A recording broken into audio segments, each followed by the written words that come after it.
अस्सलामु अलैकुम वरहमतुल्लाहि वबरकातुहू। अल्लाहुम्मा सल्लि अला सय्यिदिना मुहम्मदिन व अला आलि सय्यिदिना मुहम्मदिन बिआदति कुल्लि ज़िक्रि अल्फ़ अल्फ़ मर्रा। मेरे नबी अकरम सल्लल्लाहु अलैहि वसल्लम पर बदरूद व सलाम मुस्तफ़ा जान रहमत पर बदरूद।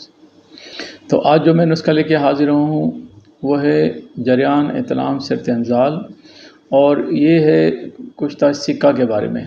कुश्ता सिक्का पिछली जैसे वीडियो में आपको मैंने बताया था कि कुश्ता सिक्का डाला जाए उनमें जिसमें मादे की हिद्दत हो और उसको सिरत अंज़ाल का मसला हो, बाकी चीज़ें मैंने बताई थी। तो अक्सर दोस्तों ने पूछा कि सिक्का जो कुश्ता है वो कैसे किया जाए। तो आसान तरीका है इसका, आप जितना भी सिक्का बनाना चाहते हैं वो ले लें और उसको साफ़ करके उसको आप कढ़ाई में डाल लें। कढ़ाई में डाल के नीचे आग जला लें और आप किक्कर की लकड़ी ले लें मोटी सारी, उसको हिलाने के लिए। कोई भी साइज़ हो जाए उससे कोई फ़र्क नहीं पड़ता, और बस इसको गोल गोल हिलाते रहें। और जो इसका अपना राख होती है वो भी इसमें शामिल होती रहती है, वो कोई बात नहीं, निकल जाती है, तो उसको निकालना नहीं है। वो आप ये समझ लें कि साथ साथ सिक्का भी कुश्ता उसमें हो रहा है। तो अगर आप समय के राख समय के उसमें निकालते रहेंगे तो सारा आपका सिक्का भी ज़ाया हो जाएगा।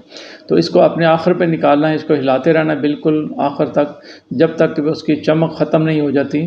चमक ख़त्म होने पे आपको जो बीच में सिक्का है वो चमकता हुआ नज़र आता रहेगा। जब तक गोल गोल घूमता रहेगा उसको हिलाते रहें और तेज़ आग जलाते रहें, और जब बिल्कुल उसकी चमक आना बंद हो जाए समझ लें तैयार हो गया है।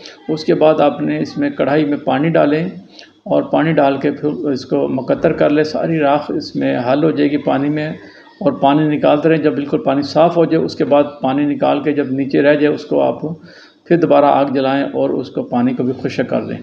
तो ये आपका ब्राउन कलर में कुश्ता सिक्का तैयार होगा।